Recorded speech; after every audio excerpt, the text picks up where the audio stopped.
Ya terus Engkau yang memperlengkapi setiap kami Tuhan. Buat hari ini wadah kami siap untuk menerima yang ajaib yang dari Engkau. Jangan biarkan ada di antara kami mulai letih dan lesu, membuat kami tidak menerima yang dari Engkau. Tapi biar hari ini kami mulai dengan kuat dan kami akan tutup juga dengan kekuatan yang ajaib yang dari Engkau. Maka Hamba percaya Tuhan, biar Kau dapat terus ada roh yang haus dan lapar di tengah-tengah kami. Hamba percaya Tuhan hari ini Engkau akan bicara sekali lagi dalam hidup kami. Perlengkapi kami Tuhan, persiapkan kami, ajari kami apa yang Engkau mau kami untuk mengerti. Dan Hamba percaya biarkan kebenaran firman Tuhan itu yang akan memerdekakan hidup kami sekali lagi. Hamba minta Kau turunkan roh hikmat, wahyu dan pengertian di tengah-tengah kami. Roh Kudus mari tolong kami untuk menangkap apa yang menjadi pesan Tuhan. Hamba sekali lagi serahkan Tuhan sisa acara yang ada ke dalam tangan-Mu. Ini anak-anak-Mu, ini acaramu, ini mimbar-Mu Tuhan. Kau boleh lakukan apapun yang Kau mau. Satu yang kami minta, jamah kami sekali lagi. Terima kasih Tuhan. Di dalam nama Tuhan Yesus Kristus. Dan semua yang siap diberkati sama-sama katakan amin, amin. Shalom. Saudara mohon maaf jika suara saya mulai rada serak saudara ya. Tapi hari ini saya berdoa saudara belum terlalu capek dan belum buru-buru mau pulang. Saudara kita mulai dengan kuat, kita juga harus tutup dengan kuat dan ajaib ya. Saudara dan setahu saya besok juga masih ada extend untuk orang-orang yang terutama untuk tentang rumah singgah kalau saya tidak salah. Dan sekali lagi saya sungguh berdoa biar pulang dari tempat ini hidup saudara diubahkan Tuhan dengan luar biasa dan ajaib. Oke, saudara tema hari ini yang saya diberi adalah tentang bagaimana kita menekan kedagingan atau kelemahan kita dan membuat kita terus terisi dengan supranatural, terisi dengan yang roh supaya kita menjadi manusia yang supranatural. Saudara, dan ketika saya berdoa, saya beri judul adalah Go, pergi. Mari kita buka sama-sama Lukas 9 ayat yang ke-23. Lukas 9 ayat yang ke-23. Saudara, saya ambil dalam terjemahan The Message karena lebih jelas dan lebih fokus menurut saya. Lukas 9 ayat yang ke-23 dalam terjemahan The Message dikatakan, semua yang mau ikut denganku harus membiarkan aku yang memimpin, kata Tuhan. Kamu tidak di kursi yang mengemudi, tetapi aku Tuhan. Jangan lari dari penderitaan, tapi hadapi itu. Ikutlah denganku dan aku akan menunjukkan caranya. Menolong diri sendiri tidak akan menolong apa-apa, tetapi pengorbanan diri adalah jalannya. Jalanku untuk menemukan dirimu, jati dirimu. Apa yang baik jika kamu mendapatkan semua yang kamu mau, tetapi kehilangan siapa dirimu, kehilangan jati dirimu. Saudara, ketika saya baca ini, ada banyak orang yang punya salah konsep tentang keselamatan, saudara. Ada perdebatan yang mungkin mereka berkata, kita sudah terima keselamatan, artinya kita terima anugerah, gak usah ngapa-ngapain, katanya. Ada lagi yang berkata, loh, perbuatan baik tidak membuat kita pergi ke surga. Kalau gitu ngapain berbuat baik? Saudara percaya gak sih ada orang mikir kayak gitu? Ada, saudara. Saudara, tapi sekali lagi keselamatan itu gratis. Ya, dan kita tidak bisa lakukan apapun untuk menerima keselamatan itu selain berkata ya, mengakui Tuhan sebagai Tuhan dan Juru Selamat. Tapi Paulus juga berkata, kerjakanlah keselamatanmu. Anugerah yang diberikan dalam hidup kita, keselamatan itu tidak boleh menjadi sia-sia. Ada dalam terjemahan lain dikatakan, engkau terima, you receive and no purpose. Tidak ada tujuan. Terjemahan Alkitab lain berkata, kamu menerima tapi tidak kamu apa-apakan. Dan itulah yang seringkali banyak orang salah berpikir dan berkata kalau gitu ikut Yesus gak perlu ngapa-ngapain, saudara. Dan kenyataannya keselamatan itu gratis, yes. Tapi mengikut Yesus, Alkitab bahkan berkata kepada murid-muridnya pertama kali kepada Petrus dan Andreas, come and follow me and I will transform you. Ikut jalan dengan aku dan aku akan merubah engkau.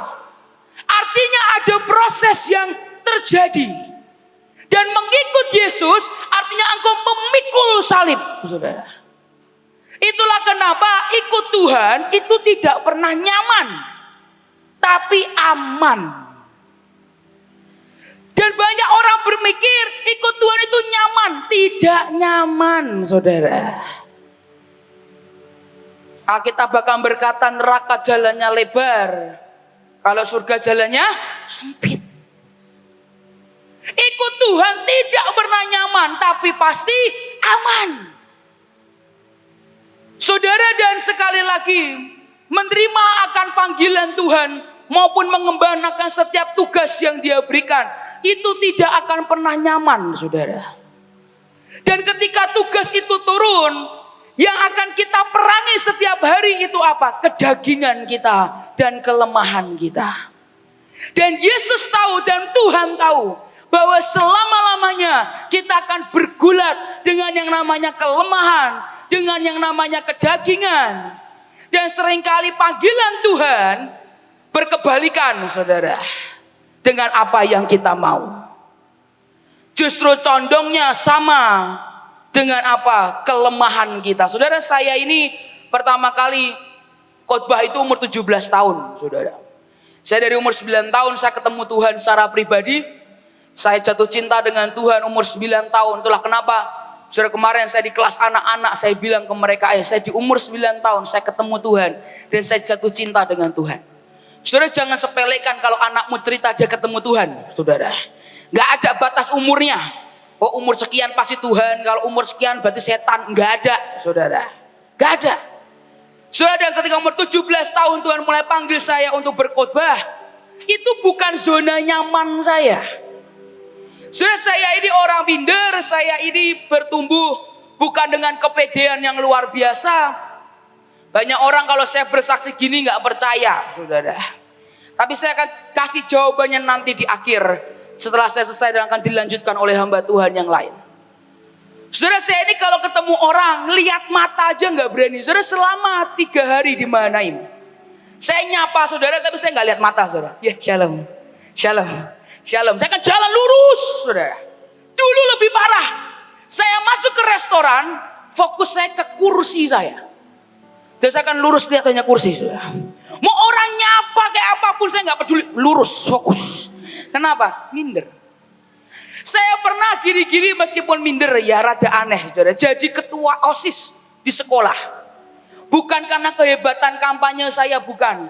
Tapi kehebatan program saya, saudara. Programnya apa? Turunkan harga kantin. Dari 1000 murid, 998 pilih saya, saudara. Kenapa? Hampir semuanya beasiswa. Jadi begitu saya, program saya apa? Turunkan harga kantin. Langsung voting. Saya menang juara pertama, saudara. 2 tahun berturut-turut, saudara. Dan saya benar-benar lakukan. Saya datangi dari tempat kantin, tante tolonglah diturunkan harganya. Lumayan loh, saudara. Turun 2.000, 3.000 itu ngefek, saudara, buat anak-anak sekolah. Dan ketika saya jadi ketua OSIS, saya buat bazar. Dan hari itu saya harus pidato di depan sekolah-sekolah lain. Saudara tahu apa yang terjadi? Saya gigil semalaman. Asi saya udah mati, saya udah keringetan, tapi saya gigil. Kenapa? Ketakutan. Dan itu kelemahan saya. Tapi yang aneh, dalam kelemahan saya justru Tuhan panggil saya di situ, saudara. Karena ternyata yang saya sadari, tidak semua yang kita anggap kelemahan ataupun kedagingan ternyata memang kelemahan ataupun kedagingan, saudara. Bisa saja itu kekuatan yang dibungkus oleh iblis yang dia berkata itu kelemahanmu. Sebuah kekuatan yang di dalam dan dibungkus oleh iblis karena iblis takut jika itu bertumbuh dan berbuah, itu akan membuat dia kehilangan begitu banyak jiwa. Saudara, dan sekali lagi kelemahan kita belum tentu itu kelemahan kita, saudara. Bisa jadi itu cuma dibungkus oleh iblis. Supaya apa? Engkau tidak berkembang, engkau tidak bertumbuh, dan itu cuma menjadi sekedar telur biasa dan tidak pernah menetas. Tapi sekali lagi saya sungguh berdoa, biar firman hari ini membukakan saudara akan begitu banyak hal. Karena percaya tidak percaya manusia akan tak bergulat dengan yang namanya kelemahan. Tapi jangan biarkan kelemahan atau kedagingan kita membuat kita berhenti melangkah dari melakukan apa yang menjadi tugas dan panggilan kita. Saudara, manusia itu memang dasarnya punya kelemahan, saudara. Kalau hari ini saudara punya kelemahan, itu menunjukkan saudara ini manusia, bukan malaikat, saudara. Dan kalau kita sadar kita manusia, kita menjadi semakin mengerti bahwa kita ini manusia yang butuh Tuhan. Kalau kita tidak punya kelemahan apapun, kita nggak akan mungkin butuh Tuhan, saudara. Kalau hidup kita sempurna, nggak mungkin kita ini butuh Tuhan, saudara. Saudara, saya pernah pergi bertahun-tahun yang lalu, saya pergi ke Australia. Saudara, dan ada retret di pasukan di sana, dan para pasukan ini yang militan itu orang tuanya, saudara.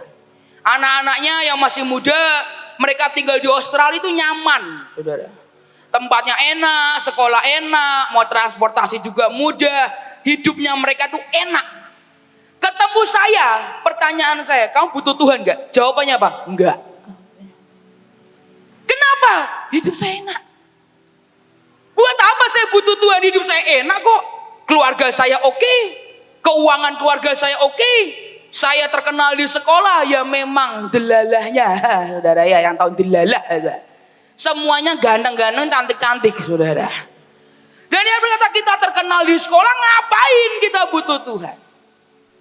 Saudara, tapi sekali lagi, menyadari bahwa kita punya kelemahan, ternyata itu membuat kita sadar bahwa kita ini butuh Tuhan. Dan butuh kedaulatannya dalam hidup setiap kita. Tapi sekali lagi, kelemahan kita tidak boleh digunakan menjadi senjata bagi iblis untuk menghentikan kita melakukan apa yang Tuhan mau dalam hidup setiap kita. Saudara, coba perhatikan pahlawan-pahlawan iman, saudara. Gideon yang datang kepada Tuhan, dia berkata, Tuhan, aku ini miskin, aku ini yang paling kecil, aku ini paling gak dianggap, aku ini paling mudah. Tapi dalam titik keinsecurean Gideon, Tuhan gak pernah begini, oh iya ya Gideon, kamu kasihan ya. Oh iya ya Gideon, kamu ini miskin ya. Oh iya ya Gideon, kamu ini gak bisa. Enggak, dia berkata, pergi, go. Kamu akan menghabisi semuanya karena aku Tuhan yang akan menyertai engkau. Musa juga dia berkata, Tuhan, aku gak bisa lah Tuhan. Aku ini gagap, aku ini begini. Sampai bahkan Tuhan berkata, Alkitab berkata Tuhan marah ke Musa. Tapi apakah Tuhan berkata, iya ya Musa, mana mungkin kamu ini gagap, susah ngomong, saya suruh ajak jadi pemimpin, gak mungkin ya. Ya udah saya ganti orang lain, gak pernah. Tuhan tidak pernah mengentertain kelemahan kita, keinsecurean kita. Dia gak pernah berkata, oh iya ya kasihan gak. Tapi semua setiap kali mereka datang dengan kelemahan mereka, Tuhan berkata, go, pergi, aku Tuhan yang akan menyertai engkau. Terus nanti gimana? Itu urusan Tuhan, saudara. Yang penting kita melangkah. Saya suka sekali dari kemarin dari Ibu Iin, Joshua selalu berkata, 99% itu Tuhan. Bagian kita cuma 1%. Bagian kita cuma berkata, oke Tuhan. Dan ketika dia berkata, go, pergi. Dan saudara berkata, yes sir. Dan saudara pergi. Maka saudara akan lihat penyertaan Tuhan dengan luar biasa dan ajaib. Saudara, perkataan ini yang saya pegang sampai hari ini. Setiap kemanapun saya pergi, saya tegang, saya mau khotbah. Saudara, kemanapun saya pergi, saya ingat perkataan papa saya. Dia berkata, setiap ada kesempatan, ada tugas Tuhan turun dalam hidupmu. Kalau kamu kabur, kamu pergi, enak sih, tapi cuman sementara. Sisanya apa? Penyesalan seumur hidup. Karena kesempatan belum tentu datang lagi, saudara. Tapi dia berkata, kalau kamu berani lawan ketakutanmu, lawan setiap keinsecureanmu, dan kamu berdiri di panggilanmu, kamu akan lihat penyertaan Tuhan dengan luar biasa dan ajaib. Maka ketika orang berkata, "Sah, kamu kayaknya pede-pede aja." Bukan saya yang pede, saudara. Ini kuasa Tuhan sedang bekerja dalam hidup saya. Dan bukan karena saya, saudara. Saudara, karena sekali lagi saya tidak pernah mulai dengan mudah. Saya berkali-kali bersaksi, saya mulai khotbah di awal 2 menit. Saya dimaki-maki orang karena khotbahnya terlalu singkat, saudara. Saya coba lagi khotbah 40 menit. Turun dari mimbar tetap dimarahin. Ada tante-tante bilang, "Sama maaf ya, tante ini gak paham kamu khotbah apa." Saya bilang, "Sama tante, saya juga gak paham saya khotbah apa. Yang penting 40 menit," saya berkata. 2 menit dimarahin, 40 menit tetap dimarahin. Saya coba lagi di anak muda. Banyak yang tidur dalam hadirat Tuhan. Sampai kemarin pun masih ada di kelas anak-anak.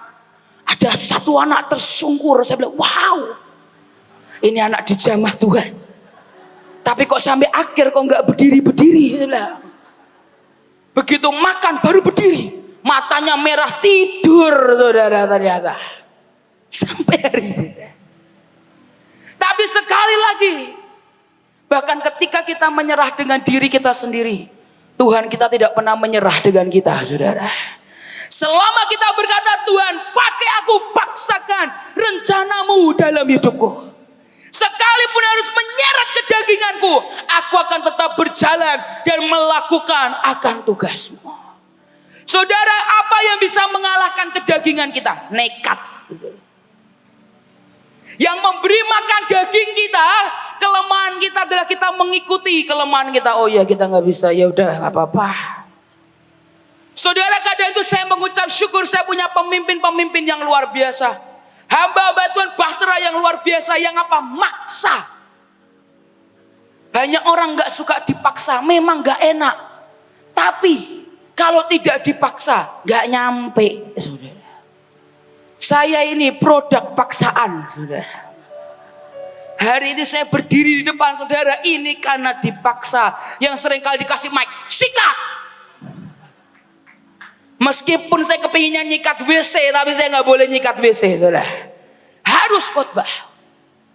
Saya kepingin datang dari jemaat aja nggak boleh loh, saudara. Saya datang kasih mic. Apapun kasih mic. Saya pernah bayangin, saya operasi gigi 4, operasi atas bawah, saudara. 4 semua cabut. Saya operasi sampai bius total di rumah sakit Semarang. 2 hari 3 hari kemudian acara Bahtera di Sion waktu itu. Saya bilang, saya nggak bisa khotbah, lidah saya aja kebas, saudara. Ngomong jahitan semua. Saya tahu jawabannya apa? Nggak apa-apa, Tuhan yang memampukan. Dan memang benar-benar Tuhan yang memampukan, saudara. Tapi ada begitu banyak orang yang dipaksa, marah. Wah, ini namanya tidak memenuhi hak manusia ini. Saya dihewankan ini namanya. Ada begitu banyak orang yang marah dan berkata, "Kok aku dipaksa-paksa?" Saudara marah, selesai, saudara. Tapi engkau berkata, "Tuhan, saya dipaksa nih. Dan aku mau mengikuti apa yang menjadi kehendak-Mu." Itu membuat apa? Kedagingan kita ditekan. Membuat yang roh itu turun dalam hidup kita. Maka kedagingan itu tidak akan bisa menguasai kita. Habis sekali lagi, untuk engkau mau menekan dagingmu dan kelemahanmu, you need to go. Saudara, engkau tidak bisa eja kata God, Tuhan, tanpa go. Saudara nggak bisa eja kata good news, kabar baik, tanpa go. Saudara nggak bisa eja kata gospel, Injil, tanpa go. Kenapa? Karena memang dia berkata, "Pergi dan jadikan semua bangsa muridku." Ini tugas kita. Dagingmu lemah, paksa dirimu dan berkata, "Go." Jalani, lakukan, dan engkau akan lihat Tuhan akan menyertaimu dengan luar biasa dan ajaib. Jangan berhenti pelayanan hanya karena kelemahanmu. Jangan berhenti melakukan meninggalkan tugasnya hanya karena kekuranganmu. Jangan berhenti menyembah Tuhan hanya karena keinsecurean dalam hidupmu. Jangan biarkan suara intimidasi iblis yang terus mengingatkan akan kelemahan dan kedagingan kita membuat akhirnya kita berhenti dan kita hidup dalam kandang yang kecil dan tidak pergi kemana-mana.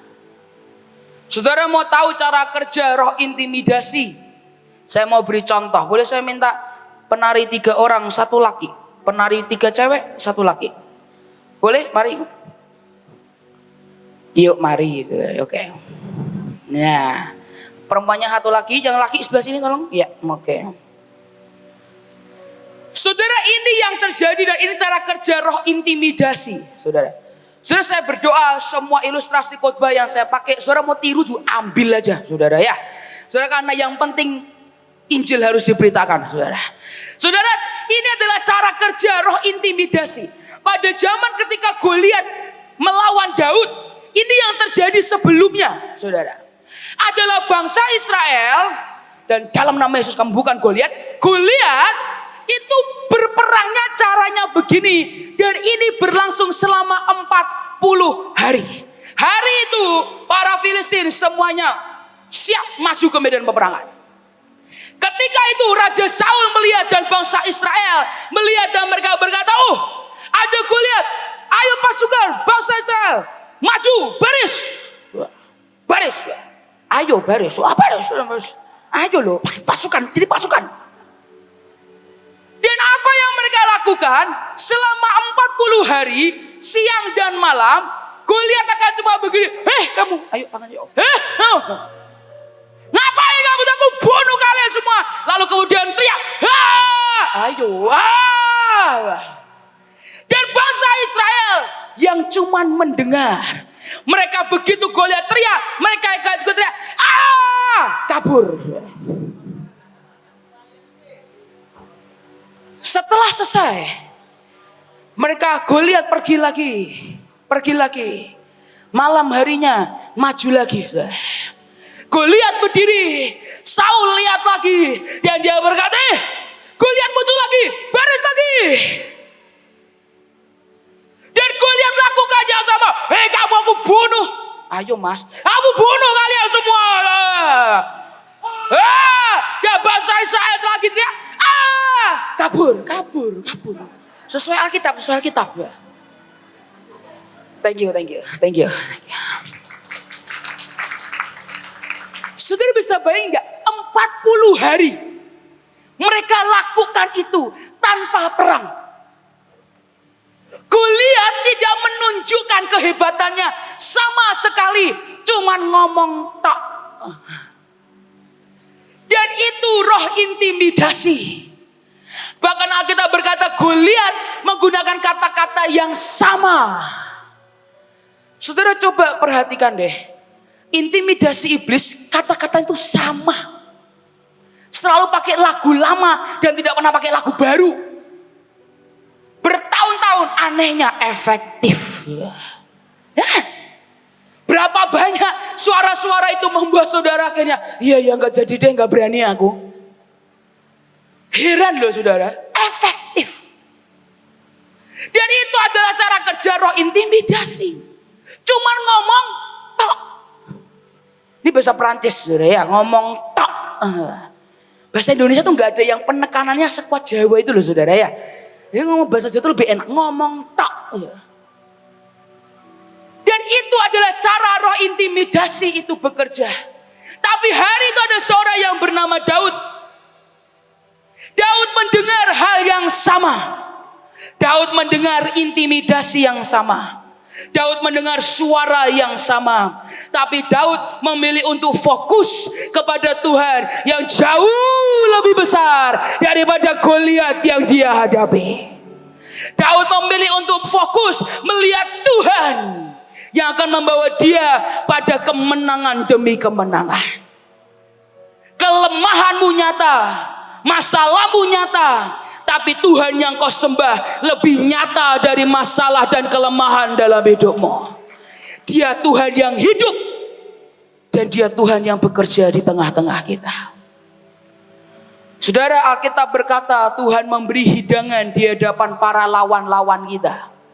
Dulu sebelum saya bertobat lebih dalam lagi, saya mikir lagi dalam meja makan, musuh saya ditaruh paling depan, diikat tali rafia. Mulutnya jejel apel satu, saudara. Kasih apel. Tuhan menghidangkan makanan, saya makan di hadapan musuh saya. Bukan setan, saudara, manusia yang saya pikir, saudara. Tapi ternyata dalam terjemahan lain dikatakan, even in the presence of your enemies, bahkan di tengah-tengah hadirat musuhmu, keinsecuranmu, kelemahanmu, kedaginganmu, engkau makan di hadapan Tuhan. Bisakah di tengah-tengah meja makan, di mana kanan kirimu ada ketakutan, iri hati, keinsecuranmu, ketidakpedeanmu, anxiety-mu, semua depresimu ada di kanan dan di kirimu. Bisakah engkau tak fokus hanya kepada Dia yang memberi hidangan buat engkau? Karena demikian engkau bisa fokus hanya kepada Dia. Badai apapun akan menjadi tenang, saudara. Kok kamu tahu sah? Ketika Petrus turun dari perahu, matanya fokus melihat kepada Yesus. Dan badai apapun menjadi tenang, membuat Petrus bisa jalan di atasnya.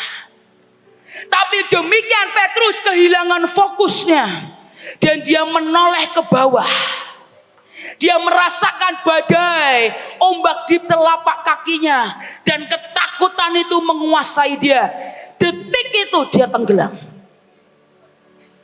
Andaikan jika hari itu Petrus fokus, saudara, dia lihat ke Yesus dan tidak peduli apapun yang dia rasakan, di kanan maupun di kiri, di atas maupun di bawah, dia fokus hanya kepada Yesus. Maka hari itu akan tercatat, ada satu manusia selain Yesus yang berhasil jalan di atas air tanpa menjadi tenggelam, saudara. 2 Korintus 12 ayat yang ke-9 sampai ayat yang ke-10. 2 Korintus 12 ayat yang ke-9 sampai ayat yang ke-10, tapi saya ambil dalam terjemahan The Message lagi, saudara, ya.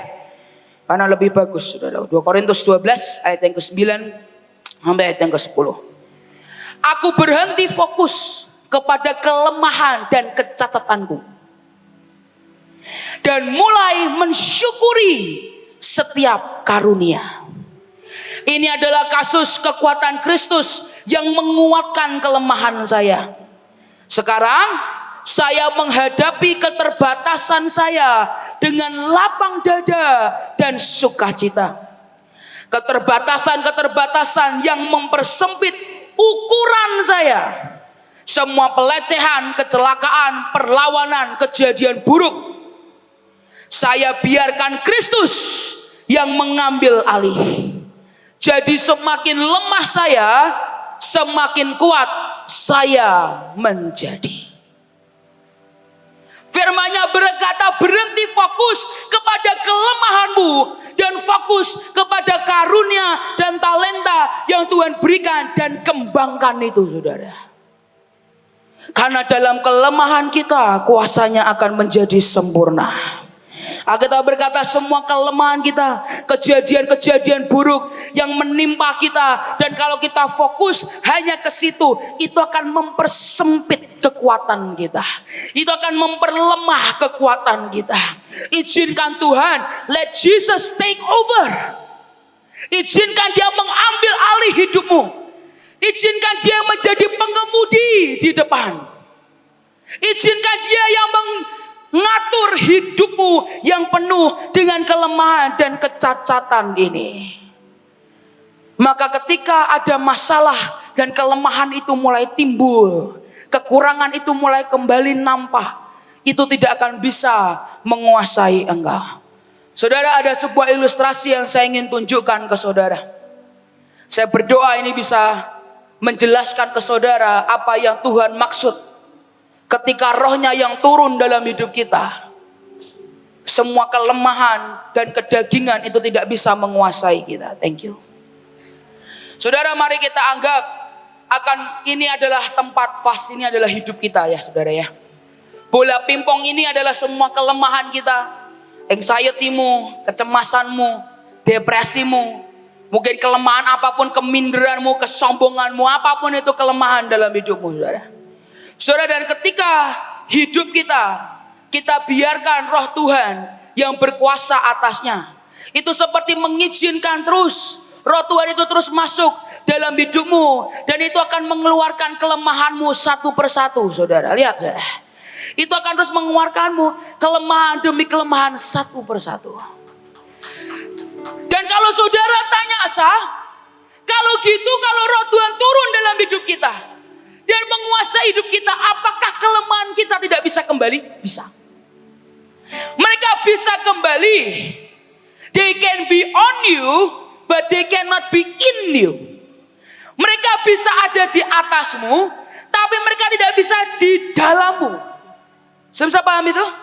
Dia mau turun, gak bisa. Iblis akan mencoba bagaimana caranya dia menguasai engkau, dan akan tetap terpental keluar. Karena roh yang ada di dalammu jauh lebih besar dari semua roh-roh di luar sana. Roh Tuhan yang ada di dalammu jauh lebih besar dari semua kelemahan dan kedaginganmu. They can be on you, bisa kembali gak bisa. Tapi mereka tidak akan pernah bisa ada di dalammu dan menguasai hidupmu lagi. Kenapa? Karena kau biarkan roh Tuhan. You let Jesus take over your life. Engkau izinkan Tuhan yang mengambil alih semuanya. Gak cuma separuh, gak cuma seperempat, full. Engkau izinkan dia yang mengambil alih hidupmu. Saudara, kelemahan jangan pernah kita abaikan. Jangan pernah kita menganggap itu enggak ada, enggak saudara. Tapi setiap kelemahanmu berikan ke Tuhan saudara. Berikan ke dia. Semua yang kurang dalam hidupmu berikan. Biar dia yang sempurna menyempurnakan kita yang cacat ini loh saudara. Dia yang kudus turun ke dunia orang najis, supaya kita yang najis dikuduskan di dalam dia. Dia yang benar turun ke orang berdosa seperti kita, supaya kita dibenarkan di dalam dia. Dia yang sempurna turun ke dunia orang cacat seperti kita, supaya kita yang cacat disempurnakan di dalam dia saudara. Bukan karena kehebatan kita, tapi semua karena dia. The weaker I get, the stronger I become. Semakin kita sadar kita punya kelemahan dan kita berikan ke dia, disitulah kuasanya akan bekerja dalam hidup setiap kita. Detik dia campur tangan, angkat tanganmu saudara. Karena demikian engkau turun tangan, dia yang akan angkat tangan. Saya bisa ngerti itu. Detik dia yang campur tangan dalam hidupmu, angkat tanganmu. Dan kau berkata, Tuhan, take over, ambil alih Tuhan. Semua kelemahanku, semua kekuranganku, semua pergumulanku, take over, ambil, aku angkat tangan. Tapi detik saudara coba ikut campur, engkau coba turun tangan, dia yang akan angkat tangan. Tapi saya berdoa, let Jesus take over saudara. Biarkan dia yang mengambil alih akan hidupmu. Saudara, dan ilustrasi yang kedua. Saudara, sebuah kelemahan ini adalah hidup manusia, dan ini yang nanti akan sebentar saya akan berdoa, lalu kemudian akan dilanjutkan. Saya akan selesai dengan ini saudara. Thank you. Boleh minta Coca-Colanya, oke. Saudara, mari kita anggap Coca-Cola ini saudara ya. Minta tolong BMN, mohon maaf nyebut produk ya, natang di blur. Saudara, anggap minuman bersoda ini adalah semua kelemahan kita ya. Siapa yang suka Coca-Cola di sini ada? Aduh, saya nggak suka saudara. Air putih itu yang terbaik saudara ya. Oke, boleh minta tolong dibuka.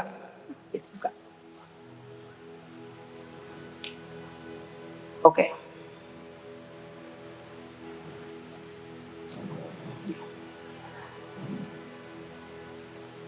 Saudara, kita tahu ini adalah hidup dan kelemahan kita. Saudara, dan yang kita mengerti adalah begitu ada masalah dalam hidup kita, ada tantangan itu seperti Mentos saudara. Dan ketika itu dimasukkan dalam hidupmu, itu akan bereaksi dan membuat akan ada reaksi yang keluar, saudara. Oke, saudara, saya mengucap syukur tidak keluar terlalu banyak, saudara ya. Kemarin saya nyoba di rumah, bludak kemana-mana. Saudara, ketika masalah tantangan terus datang dalam hidup kita, kalau hidup kita penuh dengan kelemahan, dan kita tidak izinkan rohnya bekerja dalam hidup kita, itu akan seperti ini. Di mana akan meluap, gak bisa diminum. Saya berharap jangan ada yang minum habis ini, saudara ya. Udah gak sehat, saudara ya. Dan itu akan meluap, gak karu-karuan, saudara. Tapi ketika dalam kehidupan kita tuang, dan dalam kelemahan kita izinkan pengurapannya turun, rohnya turun, dan jumlahnya jauh lebih besar daripada kelemahan kita, maka mau ada masalah apapun, gak akan ada reaksi. Kelemahanmu tidak akan bisa menguasai dan tidak akan bisa merusak. Yang ini udah rusak. Daunnya udah rusak, udah campuran, udah gak belas, jangan diminum. Tapi begitu ada minyak dan pengurapan di atasnya, saudara mau dimasukin mentah sebanyak apapun, kalau saudara bisa lihat lebih dekat, itu akan muncul buih-buih malah keren. Jadi indah. Gak butek-bureng kayak begini. Kau tambahkan minyak, kau apapun yang terjadi, mau badai, mau masalah apapun terjadi dalam hidupmu, tidak akan pernah bisa membuat engkau kedaginganmu bereaksi apapun, saudara. Kenapa? Karena tertahan dengan minyaknya. Saya bisa paham maksud saya? Kelemahan kita ada. Tapi kalau kita izinkan Tuhan yang mengambil alih, kita izinkan Tuhan yang memproses hidup kita, Dia tekan hidup kita dengan semua kelemahan ditekan, dan Dia curahkan pengurapannya. Maka ada masalah apapun dalam hidupmu, kelemahanmu, kedaginganmu tidak akan pernah bisa menguasai engkau. Begitu ada anointing, pengurapanmu turun dalam hidup Tuhan, pengurapan Tuhan turun dalam hidup kita, itu yang akan mengubah hidup kita dengan luar biasa. Saudara, setiap kali saya khotbah dimanapun, dan ketika orang-orang bertanya, saya kayak kamu enggak orang minder deh, kayak kamu pede-pede aja, itu bukan saya, pengurapan. Saudara, bahkan papa saya pernah bercanda begini, saudara. Sejelek-jeleknya orang, kalau ada pengurapan Tuhan jadi ganteng, katanya. Sejelek-jeleknya orang, begitu ada pengurapan Tuhan, khotbahnya mau jeleknya kayak apapun, kuasa Tuhan akan tetap bekerja melalui hidupnya. Tapi saudara, hati-hati, jangan sampai roh kita dikalahkan dengan kedagingan kita. Kalau Coca-Colanya lebih banyak, saudara, gak bisa. Kadarnya roh harus lebih besar daripada kedagingan kita. Dan sekali lagi saya berdoa, mari hidup jangan menggunakan kedagingan dan kelemahan kita untuk menjadi alasan untuk tidak berkembang. Tapi mari kita fokus melihat apa yang Tuhan sudah sediakan dalam hidup setiap kita. Saya akan tutup dengan ayat ini, lalu kita akan berdoa. 2 Korintus 6 ayat yang ke-11 sampai ayat yang ke-13. 2 Korintus 6 ayat yang ke-11 sampai ayat yang ke-13. Saya sekali lagi ambil dalam terjemahan The Message. Dikatakan kepada jemaat di Korintus, saya tidak dapat mengungkapkan seberapa besar keinginan saya agar kalian memasuki kehidupan yang luas dan terbuka ini. Kami tidak membatasi kalian. Keterbatasan yang kalian rasakan berasal dari dalam diri kalian. Hidup kalian bukanlah kecil, tetapi kalian menjalaninya dengan cara yang sempit. Saya berbicara dengan sejelas mungkin dan dengan penuh kasih sayang. Bukalah hidup kalian, hidup dengan terbuka dan luas. Live openly and expansively. Hiduplah secara terbuka dan terus berkembang, saudara. Dia tidak mau kita terus hidup dalam kekecilan yang kita rasakan hanya karena kelemahan kita. Tapi dia berkata, begitu ada kuasa Tuhan turun dalam hidupmu, Live openly and expansively. Hiduplah secara terbuka dan berkembanglah sesuai dengan potensi yang Tuhan berikan dalam hidup setiap kita. Saudara ingat, kita ini bukan anak kucing. Kita ini anak raja dari segala raja. Kita adalah keturunan singa dari Yehuda. Kalau bapakmu singa, gak mungkin anaknya kucing. Saudara, gak mungkin. Saudara, gak mungkin.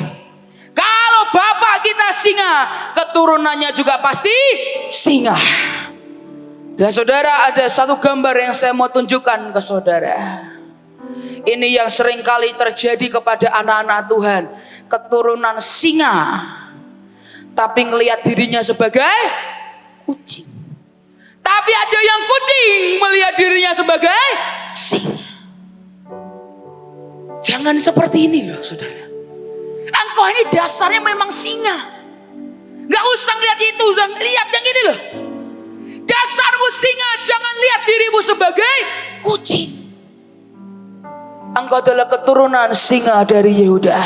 Setiap kelemahan akan Tuhan ubah menjadi kekuatan Tuhan yang luar biasa. Saya berdoa tidak di antara kita yang menyempitkan diri kita, tapi kita berkembang, melebarkan sayap kita ke kanan dan ke kiri. Kau berkata, tapi aku punya kelemahan. Tapi Tuhan yang kita sembah jauh lebih besar daripada kelemahan-kelemahan yang kita punya. Saudara, Dia percaya kepada dirimu untuk menjadi pembawa lawatan. Kenapa engkau tidak mulai percaya dengan dirimu sendiri, saudara? Kelemahanmu nyata, tapi Tuhanmu juga lebih nyata dari semuanya.